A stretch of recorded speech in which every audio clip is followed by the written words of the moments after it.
Good evening, everybody. My name's Jeff Donaldson. I'm the moderator for this panel.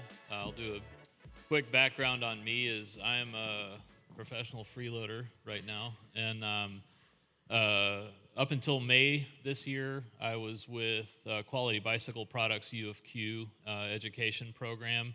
Prior to that, I ran Barnett Bicycle Institute after it was acquired by the NBDA. I've spent stints in manufacturing, and why I'm here and interested in this panel at a deeper level is I'm a career mechanic. I've been in the industry for 28 years. Spent a long time working internationally in professional racing, and just have a huge heart for mechanics, for the trade, and for championing and recognizing the trade and the educators that work in it.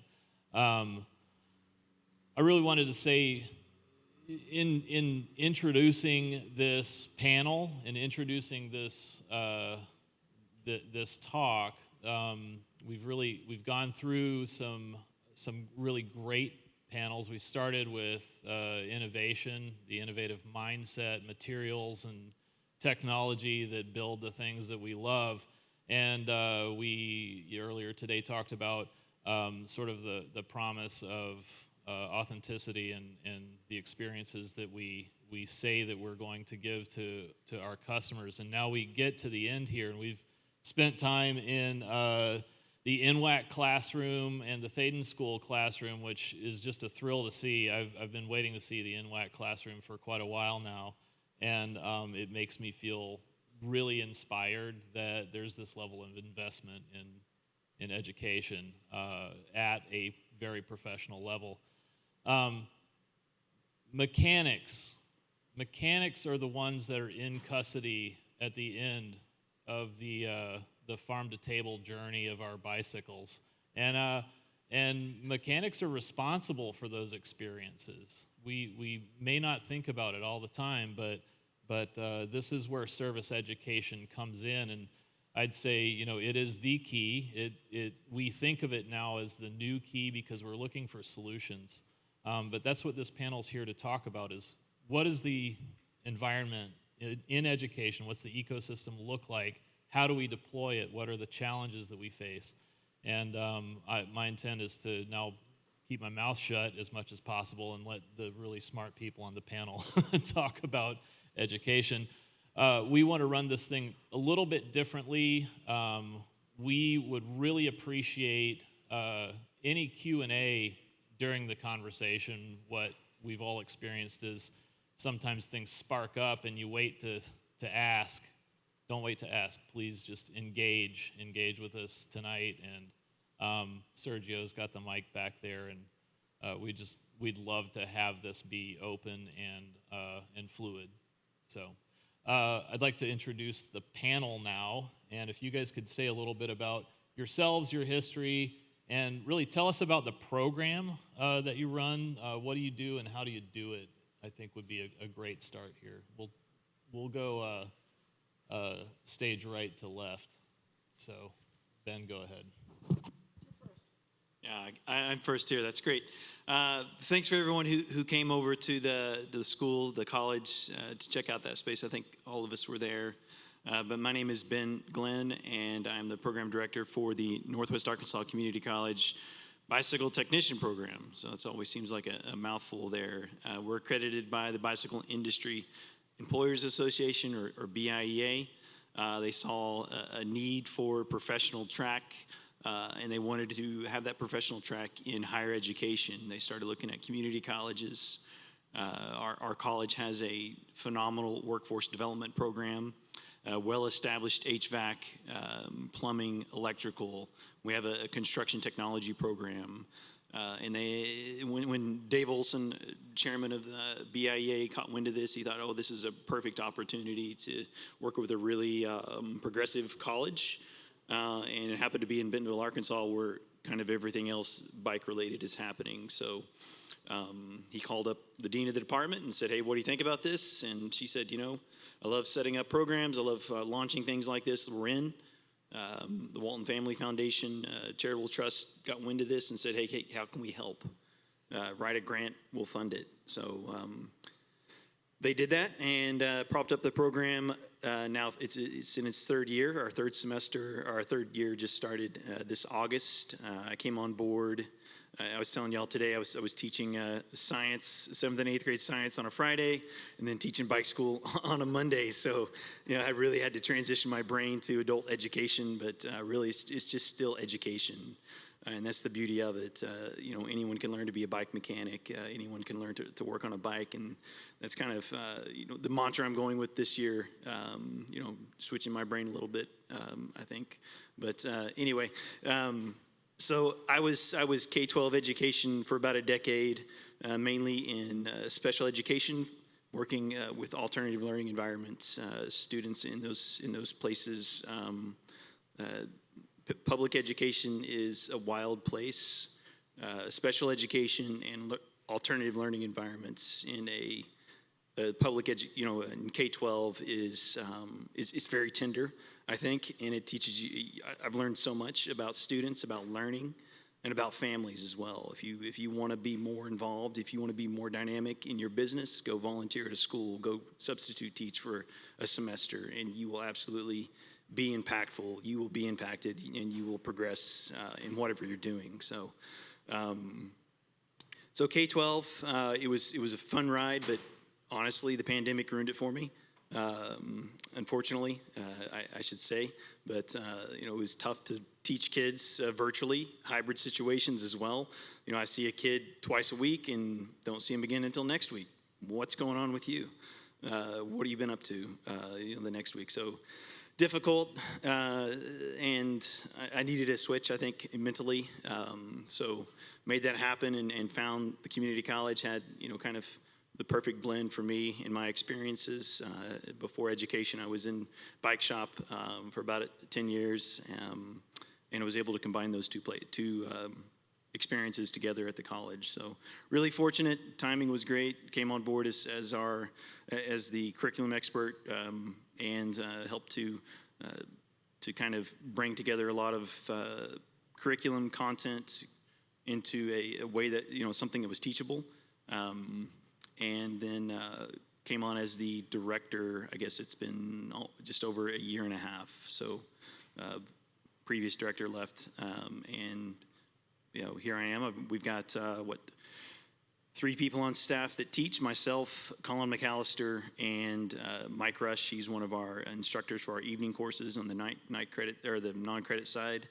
We have just hired a part-time lab coordinator, which has been fantastic for inventory and making sure we're not throwing 8-speed chains in with 10-speed chains and stuff like that, making sure keeping us in check with how we're organizing things. So it's been a great program to help build and steer it when I can, when it's steerable, and just really have enjoyed the experience and continue to make partnerships with folks around the nation. And it's been really nice to do that as well. So, and really create a professional track and create the future. So, oh my goodness, that was the best classroom. I was so excited what Ben has. My name is Mercedes Ross, and I'm still the same person from yesterday. If you weren't here, I'm the executive director of Project Bike Tech, and we place bike tech classes into high schools in the junior and senior years. So the pathway to him, and we're so happy to have that in our world, because every time I hit a high school, they're like, "Is there a pathway? Is there college?" And we can say yes now. So I've been in the bicycle industry for 34 years, so I'm what you call a veteran. And I'm a passionate person about our education system. And I firmly believe, I've been in the bicycle industry for 34 years, we lose those kids at 16. They go off and drive a car. If we can catch them at 16 and 17 and get them to think about our industry as an opportunity, then we've caught them. And introduce them to the opportunities in our industry, and teach them with the experiential learning that they're capable of learning and moving on to that to that next opportunity in our industry. Oh my goodness, we're really doing something, right? So that's what Project Bike Tech does. We're super excited about your program, and this panel here has been talking the entire 2 days. How long have we been here? 2 days? 2.5 days, and we've so answered a lot of the questions. It's been so great for us, all 4 of us, to be at the same table finally and really talk about how can we help our industry take this to the next level. And I think, not that we've answered every question, but we certainly have introduced some answers, and would like to work on that with all of you and continue that progress. And it's so needed. It's needed on 2 levels. Our education system needs to change. There are so many kids out there that learn differently, and they learn through experiential learning. And secondly, our industry needs employees. Our industry needs technicians. It is the base of our industry. Without those technicians, all those wonderful bikes out there aren't going to be running. So our industry needs to understand that they need to help us continue to develop this and grow it across our country. So, so vitally important. And that's all I'm going to say. I'm so glad we're here. Hi, my name's Ron Sutphin. I've been in the bike industry for 44 or so years, so probably aged out of the veteran status into old guy or something. But kind of my experience with education goes back to the dim beginnings of United Bicycle Institute, which was founded almost exactly 42 years ago this month.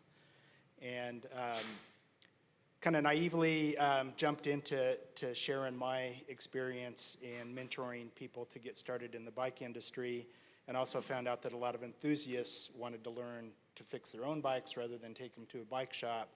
So we've kind of been on a steady growth path. Somewhere along the lines, we moved to a new location, set up a really awesome facility, and some guy in a kind of a dark blue sedan pulls up into the driveway and comes up and says, looks like you're running a school here. And I'm like, yeah, it's awesome. I love it. And he goes, well, schools have licenses. And I was like, really? You don't say. So that was our introduction to becoming a licensed career school.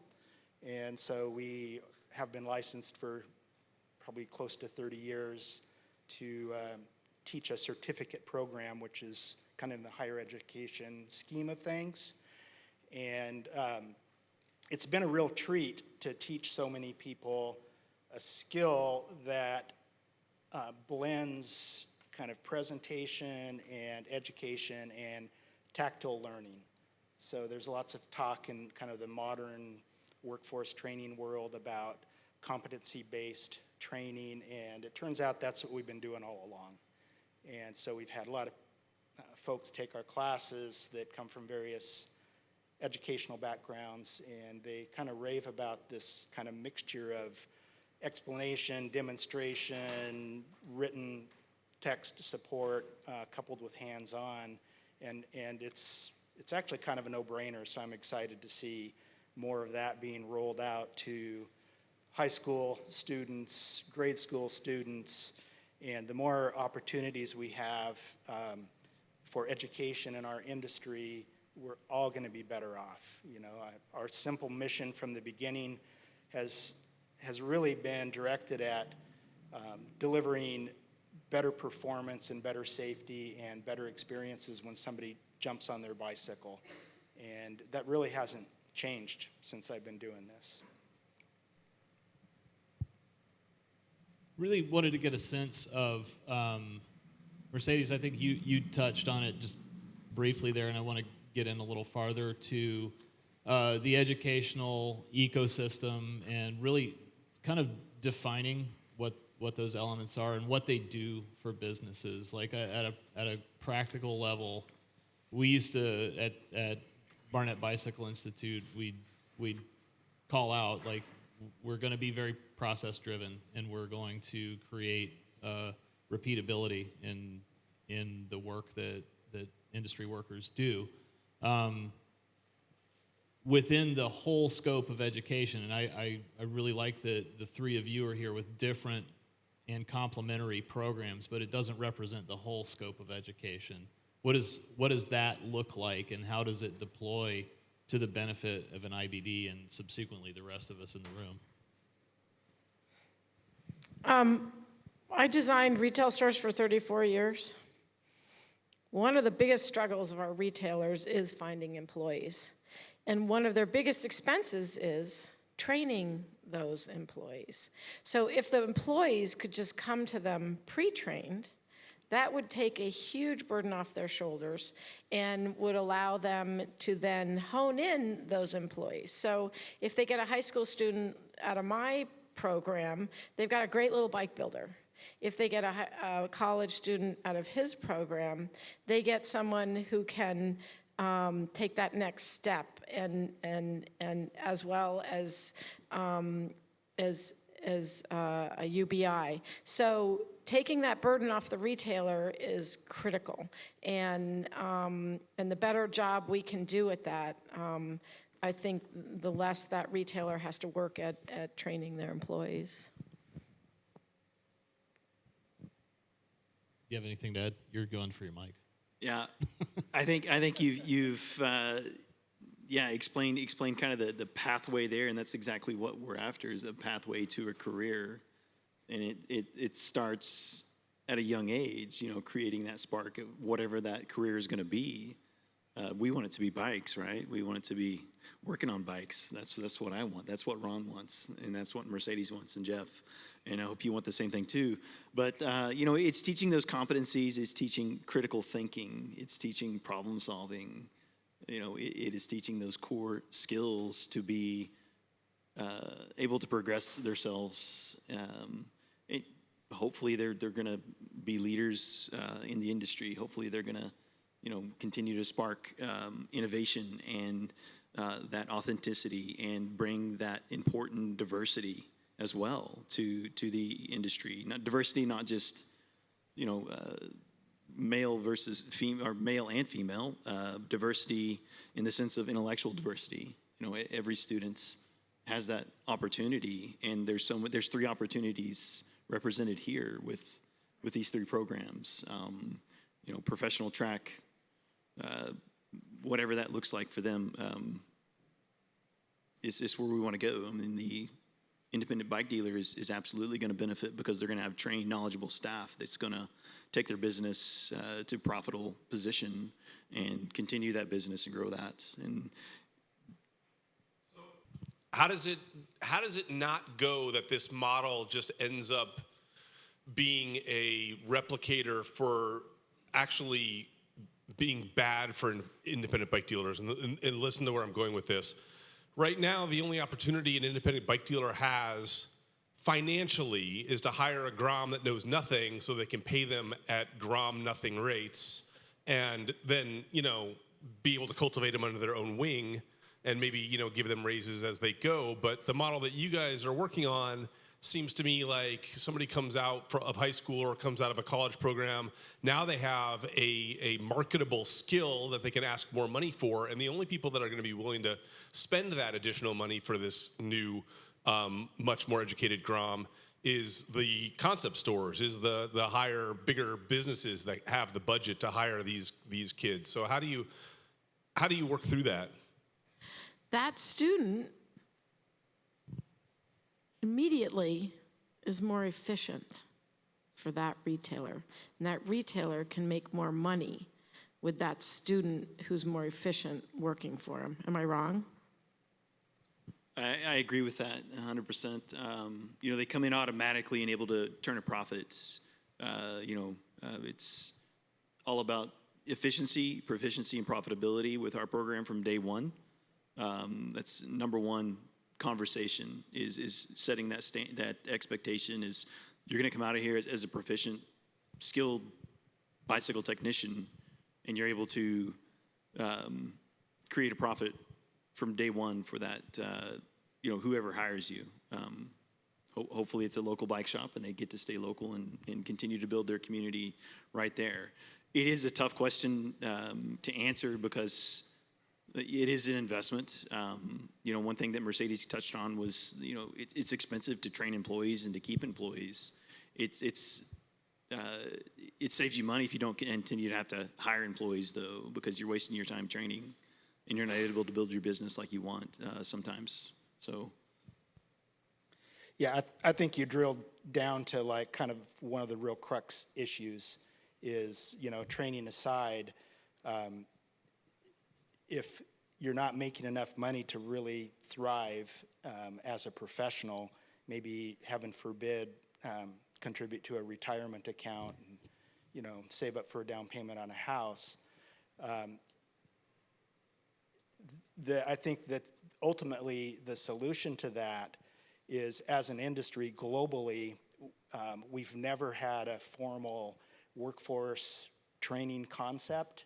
And, we do talk about bike mechanics and we talk about certification because that's such an obvious need. But, most other industries have threads for continuing education and professional development. And so, to kind of step back and look at the need for, an entire skills pyramid that runs through the entire industry and then gets to the point where dealers have learned that they really do need to charge enough to create a sustainable business model that pays their technicians and the rest of their employees more of a livable wage. And that's a heavy lift. I've been doing this for over 40 years, and that problem is still kind of at the crux of the issue. But I think that at the end of the day, if we want to be considered professionals, at some point, we have to start charging a professional labor rate so that the employee can be paid as a professional technician and mechanic. And, we can't just call out to every 7,000 bike shops in the country and say, wake up, start charging more, and start retaining your employees and start training them. But yeah, your point's perfect. It begs a question too. I mean, can a business like that really afford not to step up to the plate and start to compete in different ways when they are faced with that kind of competition?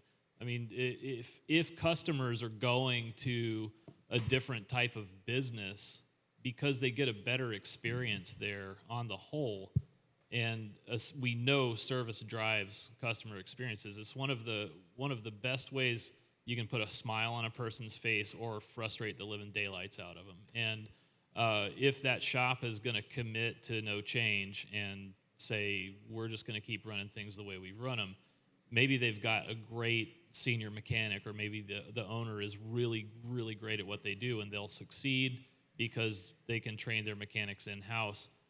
But if they're not willing to revisit their business model, and like Ron's saying, like we really look at it systemically, Ron's program, Ben's program, Mercedes' program all talk about profitability, business operations, and how to use these mechanics that come out of the program more efficiently and to the benefit of a service department. These can be very effective profit centers for a business and drive success through experiences. I just want to kind of piggyback on that as a former educator, educating the students, as well as a new shop owner, three employees, including myself.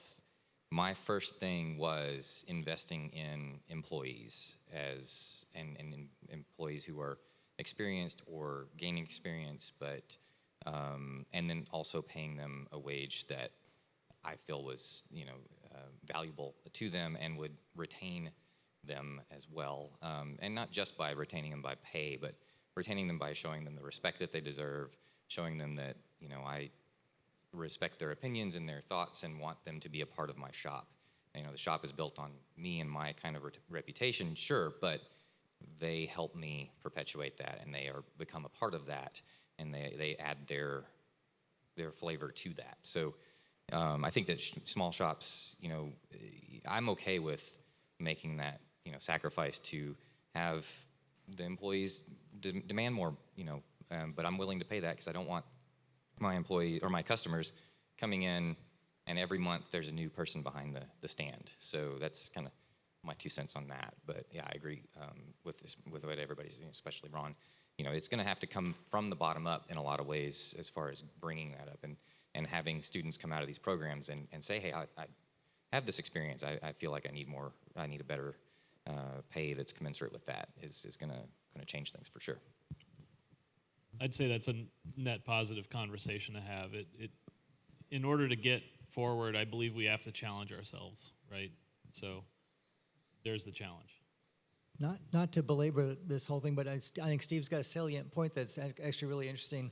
And it brought to mind a local bike shop to me in Los Angeles, kind of an up-and-coming bike shop, fashionable, blah, blah, blah. And they had one particular Grom working there as a mechanic. And lo and behold, they sent a bike out, and he forgot to connect the brake cable on his mountain bike, right? And the lady went down the driveway, and there was no front brake, crashed, blah, blah, blah. So I was thinking, and so from that, I mean, which probably there's variations of that happening, even with good mechanics, maybe, I don't know. But my point is there a way, because we talked about with how e-bikes are being affected with insurance, is there a way if you have like certified mechanics that's a way of like better for your shop insurance in terms of proving, oh no, all of our mechanics are certified, therefore your insurance rates might go down versus of having this high school flunky kid who's full mountain bike Grom, but gee, I just forgot to hook up that cable.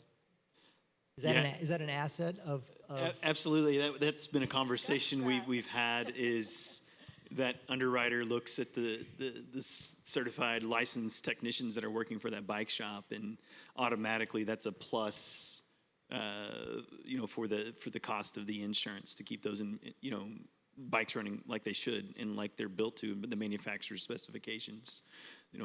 That e-bikes are, have been the fastest growing bike category since what? It seems like the beginning of time at this point, but that's right. Yeah. So e-bikes are not going anywhere, and globally, look at how many are proprietary and how many are going to take a skilled technician. Even a skilled technicians that's willing to work on that bike. And then we're able to educate them, through the programs that are here, and guarantee that work and validate it. That yes, this person, checks all these boxes with their competencies. That's the direction we're going, is to understand how this is going to pay off for the IBD is, guaranteed service that has a value, that has validity, and that has that end user in mind. That's what it's about. It's a vehicle. We kind of forget that sometimes about the bicycle. It's not a recreation device, even though that's what it's been in North America forever. That's how it started. It was a toy, and now people, for the last 100 years, it's been the number one way to get around in the world. So we got to guarantee that transportation piece is absolutely safe for the bicycle rider, for the person on that. And if we can't guarantee that, what are we doing? Period. Let's stop innovating, right? We can't make sure that that's safe. Well, we have to, through how it's assembled. My experience has been that not all underwriters recognize certifications because there's still kind of not an industry agreement on what certification really is, where it comes from, who's providing it, and so this is a work in progress, and that's what we're all kind of hoping that this accelerates some of that. I've had to fax credentials to insurance companies to verify if somebody's going to advertise that they've got certified mechanics, that at least it's traceable back to a certificate program endorsed by a higher education organization from a state. But we're all still kind of working a little bit separately in what each of our credentials truly means. And that's, again, a big work in progress that we're hoping to continue. This has come around a few times in my career, and every time it comes around, I feel like it starts to gain a little bit more gravity, and hopefully we'll get there. Yeah, I'm glad Zap brought up the C word. In both visits to the site, both visits to the sites that we saw today, there were questions around, does your program end in a recognized certification? And that's one of those things that I think we all, you get us together for more than 5 minutes and that happens. Like we start talking about sort of this collective body of knowledge and core competencies, and I believe that begins to define what we're doing, right? So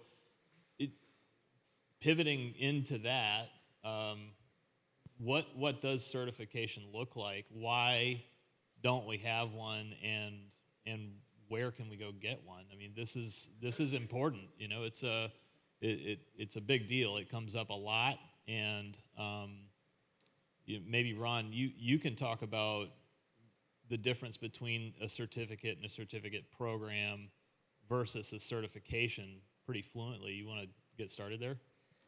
Yeah, it's easy to kind of get into the technical weeds of, education and workforce development because some of the terms conversationally seem interchangeable. It's like material properties. What's the difference between strength and stiffness? And some people think there isn't one, and you all know that there is a big one. But, a credential really is kind of a receipt that you've attained some education. And a program certificate resides below an associate degree, and some people call those micro-credentials, and there's lots of statistics that show how much more employable somebody becomes if they have various, credentials and certifications. And one of the issues with the certification is they can kind of be moving targets. A lot of the conversations I've had, people want to talk about a level 1 certification for a beginning mechanic, and what competencies belong at that level, and so on and so forth.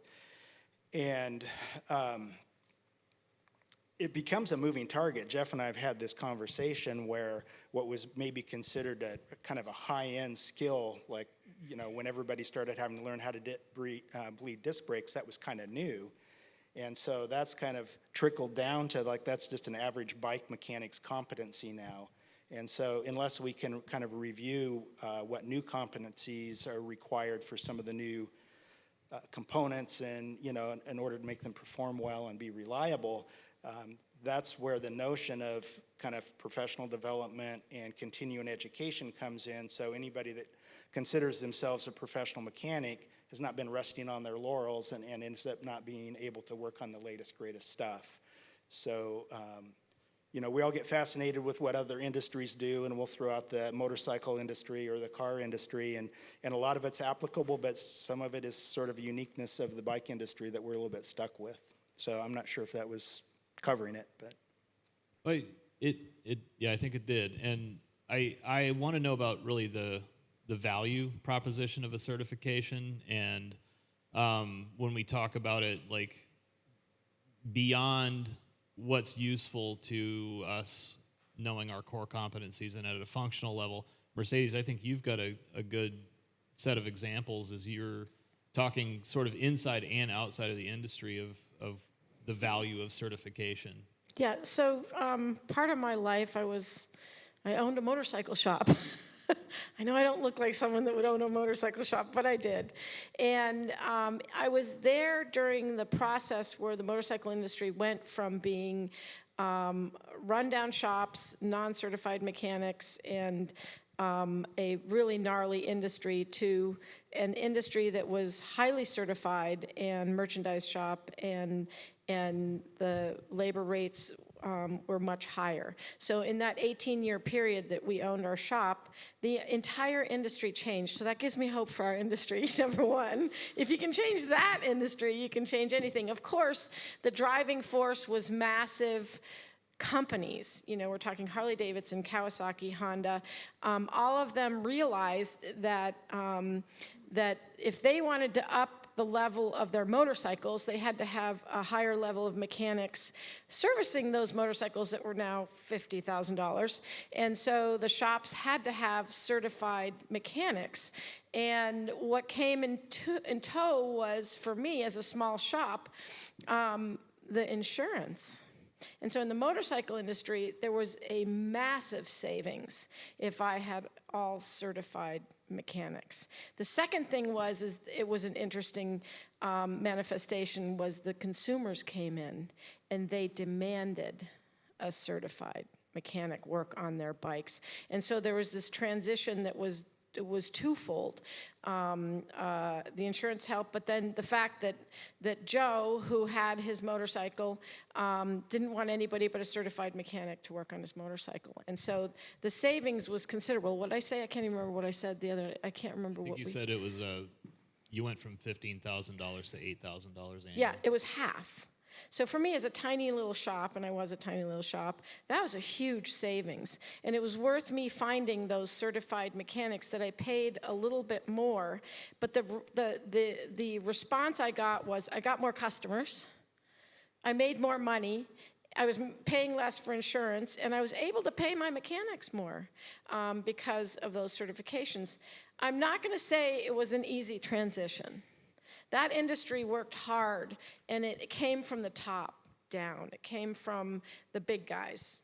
It pounded all the dealers. I was just a custom shop, but the big guys, Harley and all those guys, really forced their dealers' hands, and then we were just the trickle down from that. We had to do the same thing. So go ahead. Did those big guys support the creation of the certification program? Like, did Harley Davidson support the Motorcycle Mechanics Association or something so that the certificate happened? Yeah. So what Ron didn't bring up is if you have a certification, there's some liability that comes with that entity. There's continued education. There's an entire mechanism that comes with a national certification, correct? And so we just haven't found that entity within our bicycle industry to lead that charge. That's a big charge. Someone's got to take the liability of that. To create a national certification, to create a program that is continuing education so that certified mechanics can continue to improve their knowledge. And so we just, in all our and I've been in this industry a long time, we've been trying those entire 4 years and probably longer, to get a national certification, because God knows when I hit a high school or a school district, the first thing they ask me is there a national certification? And I always have to say no.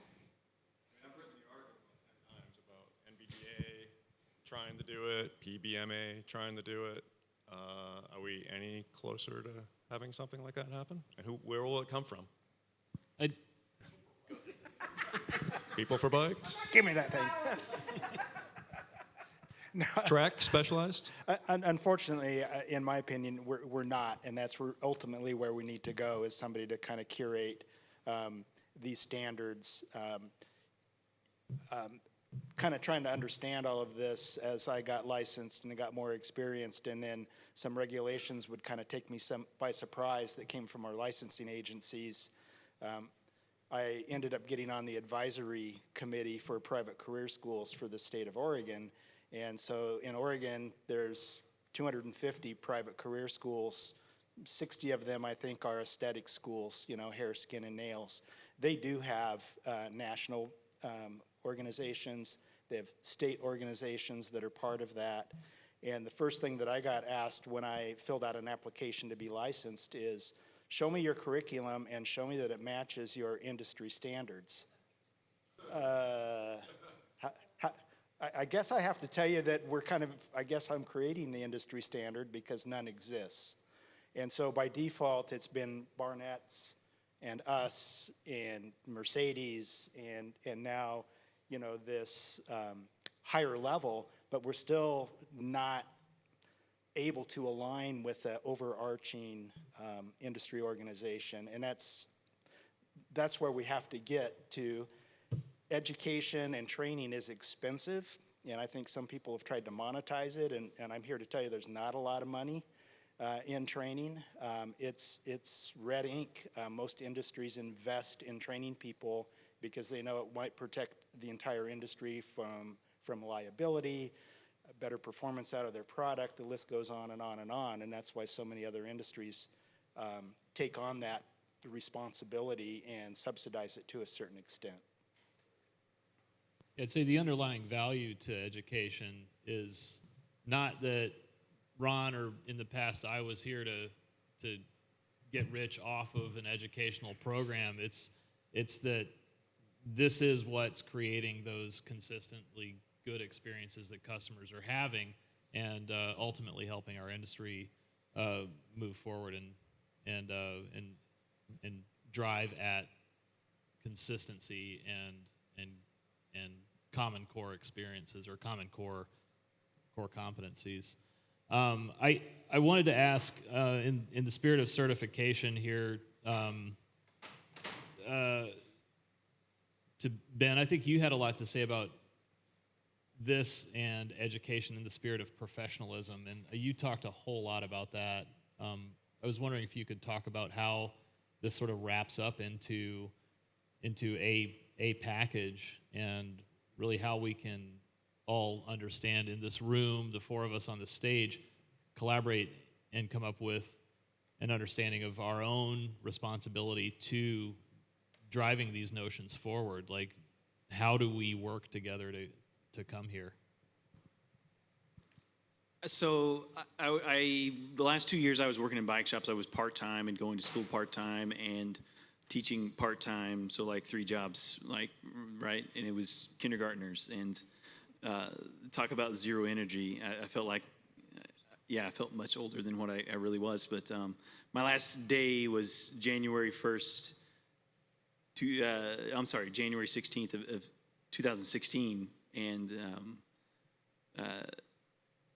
I was thinking, the industry's, it's going to be a shame, because I always wanted to be a professional mechanic, but it was never an option. I mean, it was my shop owner was like, yeah, we can't lose you, to go to UBI or Barnett and take the week long off of that. You're going to have to do that on your own. You have to take your own vacation time. I was like, well, I can't afford that. That's like, I want to do like the big one. I want to do the whatever it was at the time. I don't know. 3,000 or whatever. I don't know how much it was, but that's what I was after. I was like, this would be really cool, and all these aspiration USAC certification, and go through all this stuff, and that never happened for me. I became a teacher instead. It's interesting to come back into the industry 3 years ago and know that, oh, this is still not happening yet, and why is it not happening? What's the pathway forward for professional licensure so folks can wrench on bikes and make a living, and pay a house payment or rent or whatever that looks like to be self-sustaining, to start a family even. I mean, I know there's technicians out there that are working that are like, yeah, I can't move out of whatever situation I'm in because I can't afford another place. So we got to stop that, and the way to stop that is having involvement in education at the lowest level possible. Within that, secondary education, elementary education, whatever that looks like there. But with Mercedes program, Project Bike Tech, that's the hook, right? That's absolutely the hook. Showing that student that this is absolutely an option. What do you want to do? Where do you want to go? Are you completely a person that wants to get on a track to be a professional technician? Well, we have some great options for you. UBI, I've got a student that just graduated this past May, or a student just graduated. I didn't do anything. They did it on their own. Just graduated in May, and he's working for another student at their shop across town. So that's fantastic, right? But then they're going to go see Ron to take his suspension class, because that's the next step. They want to go. They want to learn more about suspension. And absolutely, we're all connected, and we're going to influence that licensure, whatever that looks like. We're going to influence that continuing ed as well. That's going to be required to keep that certificate, to keep that licensure going. Professional track. Absolutely. You need to say, yes, I'm a professional technician. I mean, I'm looking at Ronnie right now, and she's a professional technician. It's amazing. And her shop owner's right next to her, and they're here. I mean, it's fantastic. Y'all need to talk to them. They've got an amazing place they're taken care of across town, and they're building a community. And they're building, they're influencing that community. And, their head mechanic, Zach, absolutely would roll my bike in there any day. I don't want to work on my bike. I want him to work on my bike. I want Ronnie to work on my bike. I don't want to work on it anymore.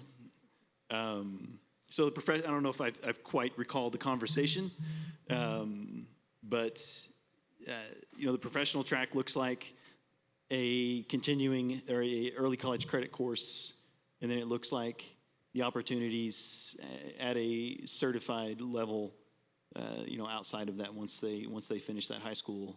We've got career tracks for them. We've got a place for them, and it is industry accredited. It is not just a single, 2 or 3 entities around the nation that are saying, yes, you're certified. No, you're a professional. You're licensed. You're just like the HVAC person that comes to fix our AC when it's 95, 100 degrees outside, and it's needs the new condenser unit or whatever that is. That happened to us at the Bike Tech Lab a few weeks ago. We had no AC, and it was ridiculous. But anyway, we've got opportunities, hopefully internships, apprenticeships eventually down the road. We've got plenty of experience to make this happen. Just need a few things, and we'll be ready, right? Yeah, and I think to drive the nail all the way through the board is we all talked before the last week or the week before. I think we got together, and there had been a Brain article about professional development that I promised I was going to bring up. And do we have anybody from Brain still here? Yeah. And that was, I got to say, it got my hackles up. I'll let everybody else say whether or not their reaction was as profound. But I just did not fundamentally agree with how professional development was understood by the shops that were speaking about it. And I think I'll paraphrase the question. I'm sorry if I get it wrong verbatim, but it was something to the effect of, how does your shop do professional development? And I left the article thinking, wow, I don't think any of this actually is professional development. And we've got the best people qualified to say what that is right here. And I think that's really where I'd like to go next. We talked about it a little bit, but the journey doesn't stop when you leave NWAC in May or when you leave your 2 or 4 week program at UBI. The journey does not stop because why? We've got, yeah. Yeah, as an educator in K-12, I was required 60 hours of professional development every year. And it's how many for professional technicians?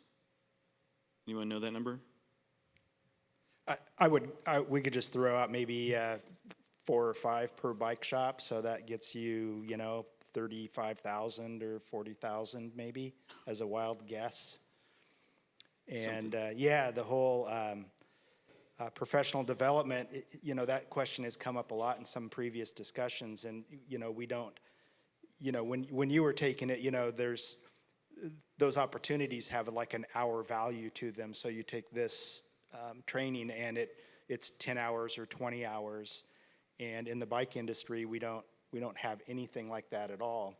And so as I've kind of pursued diving into this, professional development is I've got a lot of school teacher friends, and that usually is something that you're going to take back and use for leadership and kind of learn how to more effectively work with groups of people, whether it's peers or your students.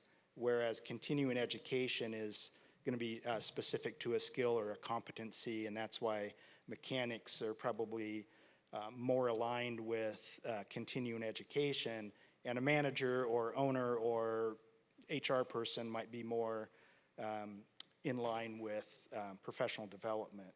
But it would be great if we had something, everybody probably knows what S-Tech is. Shimano's got a great program that's online, but nobody's evaluated it to say that when you complete that, that's 20 hours for continuing education credit. And so that's where it kind of comes back to the need to educate dealers. I don't want to keep, throwing bike shops under the bus and picking on them, but when the owners think that professional development is maybe reading a self-help book once in a while, versus like really wrapping their brain around what their weaknesses are and what they need to do to develop that and improve, let alone subsidizing continuing ed for their mechanics. And it gets back to that low profitability model that a bike shop owner gets to say, well, not only can I not afford to pay a living wage to a mechanic, but I can't afford to subsidize any continuing education. So, in looking at other industries, they'll set a benchmark, like a couple thousand or $1,000 a year per employee to align themselves with some type of a training standard within their industry. And there's a lot of them. The research is really pretty easy to find.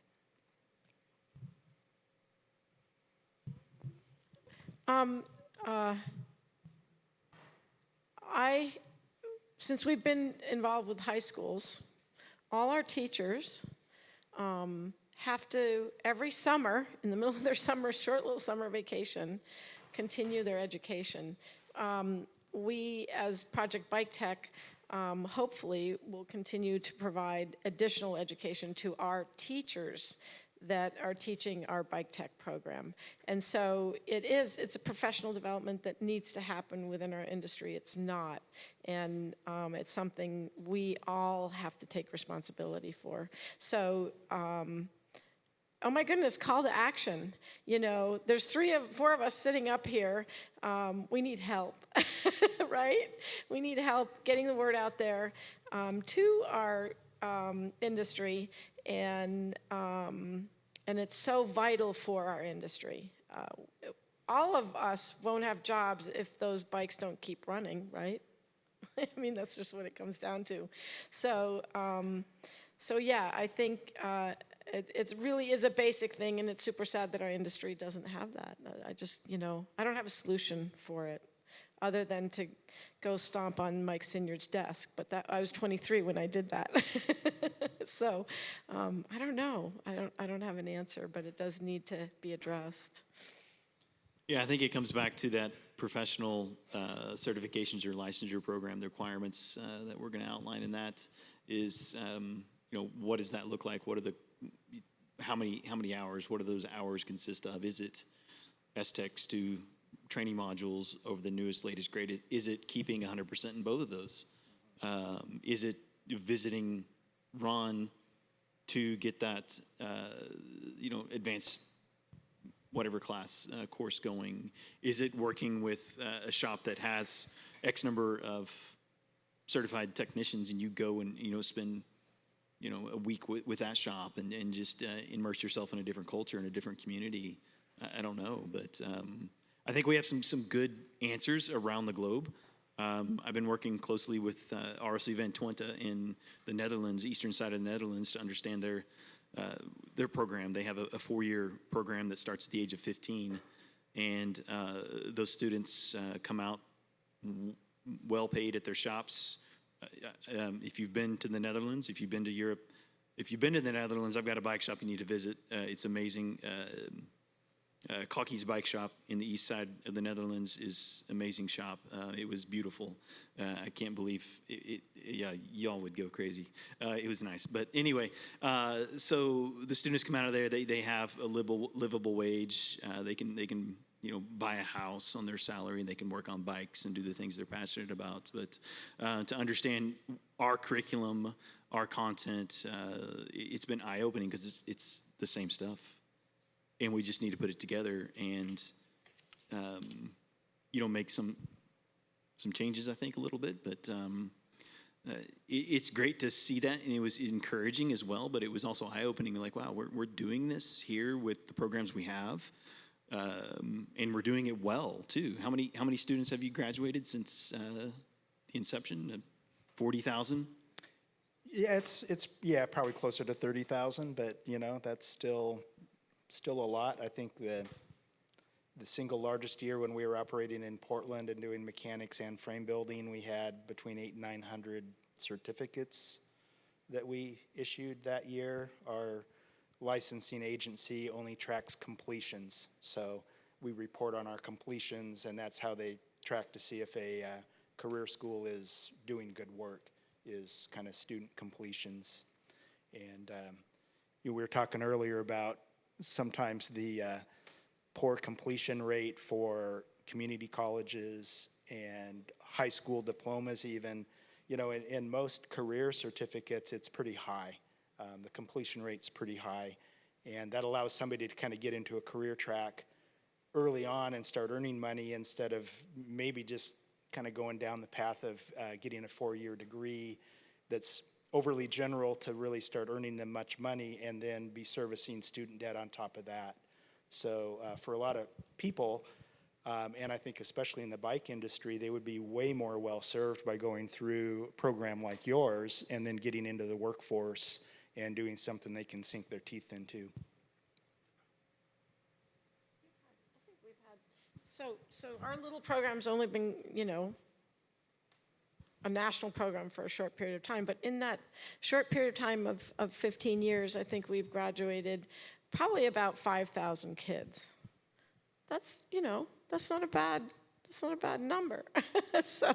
Yeah, I think we're at 34 right now. So, but I do have 21 enrolled. So my goal and in my driving force this year is all 21 will graduate, biggest graduating class. That was like my high school class. We were almost there. We were going to break 100, and like 2 people dropped out. And it's like, come on, y'all. This, like, we could have done this. So what can the industry do? I think a couple of things, right? I think we've kind of got a list. I think it's, you know, sponsoring programs like this. I think it's co-designing new programs, supporting development of industry-recognized credentials, like what we want, what we need to validate those employees that are coming to you to work in your shops, to work with you side by side, in providing some of that faculty and instructional support as well. I know we have amazing sponsors. We were talking earlier, you know, Shimano, Jack Vincent, he's been amazing to work with, and he tries to send everything he can, product-wise. You know, Stu and Estech have been fantastic to add those to our assignments. You know, my students, Ronnie remembers, the Spark training modules. You know, there's a requirement in my program of this is what you're going to do, because these theories based on, you know, drivetrain theories and brake theories are absolutely fundamental to understanding and to be able to diagnose customers, riders' concerns. You know, investment, priority hiring as well, interviewing as well. I mean, a project bike tech, if I see that come across a resume, I'm calling that person right then and there, and yes. So I know what program they've been through. If I see, you know, UBI, you know, as an employer, yeah, I mean, I would, yeah, absolutely. Yeah, I think the idea of what does support look like was a question that I wanted to ask, but I think you kind of nailed it right there with how Shimano and how SRAM has started recently to support education. As you go out into the world and think about, you know, how do I support industry education and the value that it brings to our businesses, that Shimano model was keystone to me in my work, because they define a budget that they're going to use to support education. It's not something that's skimming off the top of their marketing budget. It's coming out like this is a very, very specific set of dollars that they define every year, and we were well supported through it, and they knew that it was valuable at a systemic level. So I think that's a good takeaway. We're getting the wrap up light is starting to flash in the back of the room. But any other takeaways? I wanted to end with call to action. We've kind of already done a couple of those, but any additional, like, one thing a bicycle business can do right now to either support education from the supplier side, or what can a retailer do in their business to deploy and use the education that's in front of them? It's so simple for one of our programs to be sparked. All Project Bike Tech needs is a principal, a teacher, or an administrator of a high school. That's all you have to do. All you have to do is introduce us to them, he, she, them, and we will do the rest. because we know that retailers and vendors and everybody are super busy. That's our job. Just introduce us to them, and we will take it from there, and take the time to introduce us to those 26,100 high schools that are out there. Wait, there's 26,410 high schools and 10,324 private schools, and I'm sure there's other schools as well. We have a lot of work to do, but oh my goodness, if we were in every single school, it would be amazing. I think as far as a real simple takeaway, what's behind successful education at every level is natural curiosity. So if you can mentor people who have that spark of curiosity and maybe direct them to pursue that, and the younger the age that they start, the better. That's why the Project Bike Tech program is so essential. It's getting people locked into lifetime learning at a young age. And then, we've thrown around some numbers, and it's cool for me to say that we've issued X number of certificates, and I know Barnett's was probably pretty similar, and probably between, the